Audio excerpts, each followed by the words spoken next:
Good morning everyone and welcome to the Performance Anxiety Seminar 2020. Now before we go any further, we need to first deconstruct the terms performance and anxiety. Performance can refer to any kind of high pressure situation such as performing in a concert, giving a speech, participating in a football competition, coming face to face with a wild tiger, or indeed sitting for examinations. Anxiety refers to the additional adrenaline you feel going into this high pressure situation. Put them together and you get performance anxiety, a mild case of fight, flight, fright response, where adrenaline is increased to prepare the body to counter or flee from a perceived threat. So after going through these definitions, I think you know why we are talking about performance anxiety today. Yes, it's basically a fancier way of talking about exam stress using psychology terms. Now, speaking of exams, I'm pretty sure all of you will feel a little like this at some point. Oh my God! Okay, it's happening. Everybody stay calm. What's the procedure, everyone? What's the procedure? That moment when you realize that all your 4-5 years in high sync and your 6 years in primary school and about 3 years in kindergarten or preschool is culminating in these interviews, auditions and exams you're sitting for now. Going into panic mode is only natural.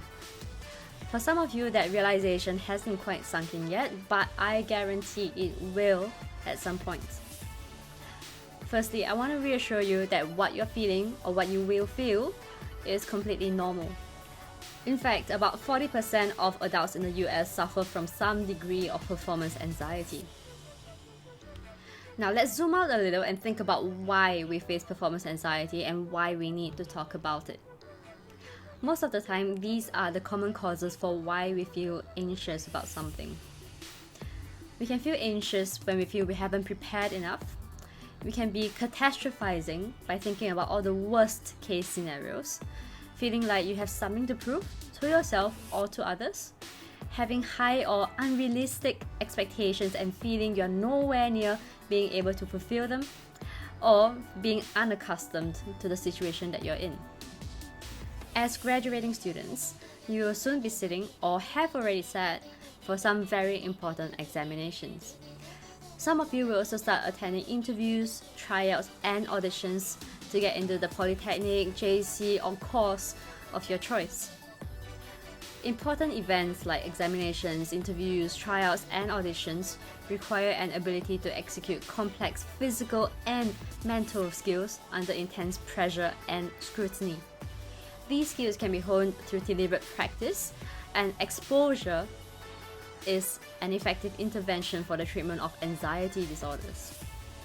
However, here's the catch. Opportunities to gather experiences in high-pressure exams and interviews are relatively rare. Now, with the introduction of weighted assessments or WAs, we only have 2 semester assessments a year. And to prepare for our N and O levels, we only have 1 round of prelims as well. So, as students, we spend many hours studying or honing our skills in our homes and at school, places that we are familiar with. However, another thing is, interviews, tryouts, and auditions are often at venues and circumstances that are foreign to us. And nowadays with COVID, most of these will probably be conducted online as well. So unfortunately, the way we present ourselves at these events is often different from how we normally behave. And as mentioned before, we do not have many opportunities to practice this.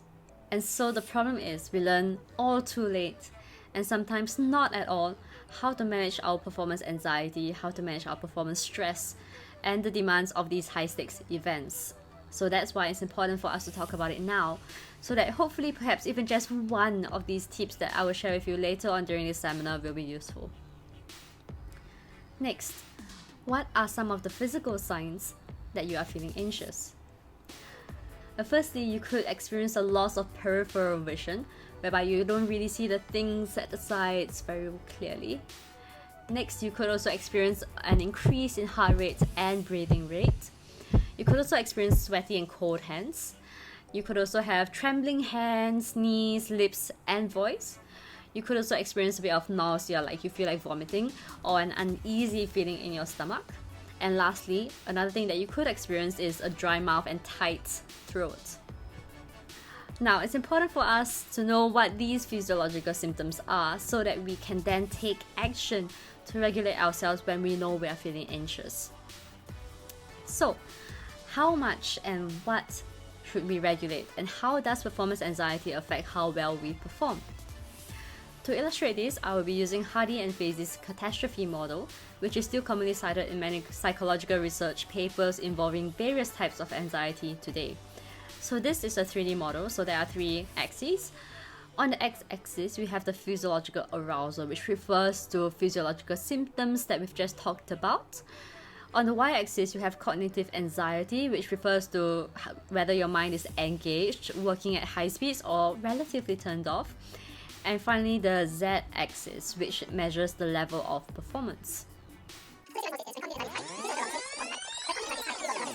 So basically, you should aim to be only moderately affected physically, but mentally, you can either choose to be on fire or cool beans. And finally, we've come to the last part of my seminar today, where I'd like to introduce you to some tried and tested strategies that I use myself. As a massive introvert, just stepping into class in front of 40 people gets me a little nervous. So I use some of these strategies every day to help me regulate my own anxiety so I can conduct awesome lessons. Okay, so the first strategy that I like to share is be prepared. That's something that you can do now. So do oodles of studying and preparation before exams or interviews. Run through multiple possible questions and scenarios in your head so that you are prepared for absolutely anything. Number 2, limit your caffeine and sugar intake on that day. Both of these get you feeling high, so too much of them will affect your ability to concentrate. 3, sufficient hydration. One of the physiological symptoms of anxiety is dry mouth or parched throat, so remember to drink enough water.